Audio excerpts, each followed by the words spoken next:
The hadith speaks about marriage and says, Inna min a'zamin nikahi barakatan aysaruha ma'una. Some of the marriages that are the most blessed are those that the least amount of wealth is used, least extravagance. You know, when we have marriages, we are taught to have a simple marriage. Why? Because it is an act of worship. Marriages are acts of worship, and this is why when we have our functions of walima, a walima is the function out of happiness. It is an act of worship that we have either at the hall or at the home.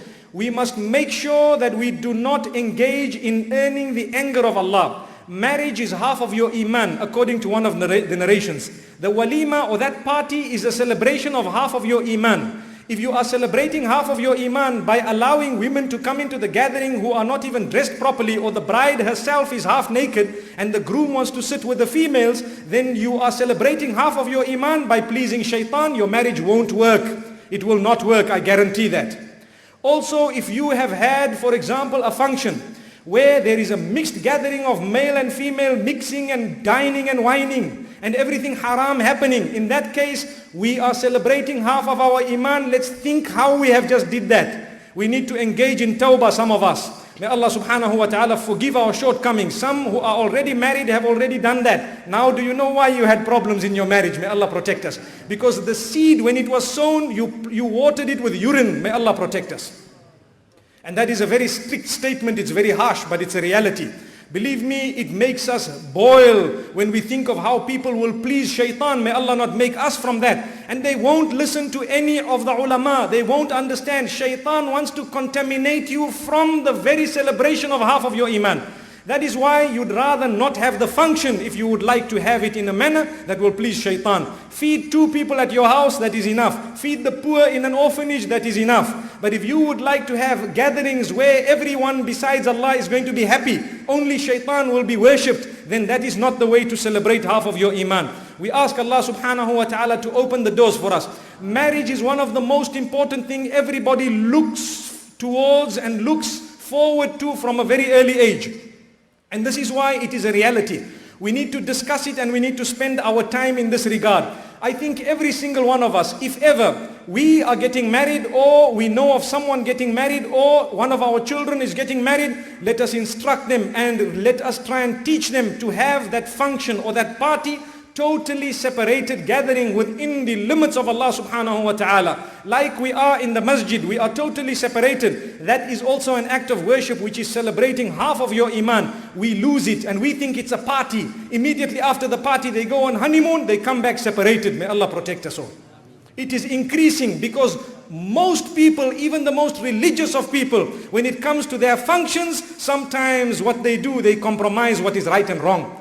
And if that is the case, how are we going to earn the pleasure of Allah subhanahu wa ta'ala? We want children, we want offspring. The seed we sowed from day one was already wrong. May Allah subhanahu wa ta'ala never do that to us. This is why the nikah, the sunnah, is to have it in the masjid, in the house of Allah subhanahu wa ta'ala. Because it is the most blessed of places. It is not the house of the president, nor the most expensive house around. MashaAllah, on the day of happiness, yes, we are allowed to be happy. We wear new clothes and we wear this and we wear that. For the brides, the message is never ever wear something that will reveal your body the day you are going for that function, because that body is a gift for your husband and not for the rest of humanity. May Allah subhanahu wa ta'ala grant us understanding. Then the next day when you attend another function and there is another bride whom your husband sees with even a better body because it is revealed, don't blame anyone besides yourself when he turns in that direction. May Allah protect us. So these are statements that require digestion. They are solid, they are serious, and they are common sense. Really, they are instructions from Allah subhanahu wa ta'ala. Marriage is a gift. It is a holy union. It is a noble coming together of 2 individuals to increase the ummah of Muhammad sallallahu alayhi wa sallam. We need to treat it like an act of worship, I think, inshallah. May Allah subhanahu wa ta'ala help our eyes open and may He forgive our shortcomings. Remember, if you've erred in the past already, I see the gloomy faces once again looking at me. May Allah protect us all. We need to engage in tawbah and istighfar. Allah is most forgiving. Allah subhanahu wa ta'ala is most forgiving, most merciful. But we will not promote vice. And we will never ever swallow words of justice when we have to utter them just to please people. Another thing I'd like to bear in mind, and I'd like everybody to bear it in mind, is that it is prohibited for us to attend a function where haram is going to happen, even if it is the nikah of your own father or brother or son or sister or uncle or aunt. You will not attend in order not to be from amongst those who have made shaitan happy when someone is supposed to be celebrating half of their iman. And it is about time the ulama of this ummah decide to abstain and boycott all those functions of walima where there is a mixed gathering. Let us not attend where there is a small cubicle in the corner only for ulama. Are the ulama the only males of the ummah? Just because they have beards and the rest of them are females? May Allah protect us all. No. That is an insult. To have a cubicle in a corner is like a commentary box when we are commentating for cricket. Really. Then they want us to give commentary from there in a corner to say, please give a lecture. Wallahi, it's better we don't attend. May Allah subhanahu wa ta'ala grant us understanding. Because that is a celebration of half of iman. How can the ulama bless a celebration of half of iman being watered down by shaitan's water? May Allah subhanahu wa ta'ala grant us understanding. We have every reason to cry. Wallahi, the ummah is degenerating into chaos. Because our children are so unruly. Because the day we got married, we never thought of the fact that we are marrying for children. We just got happy and trigger happy. May Allah subhanahu wa ta'ala grant us understanding.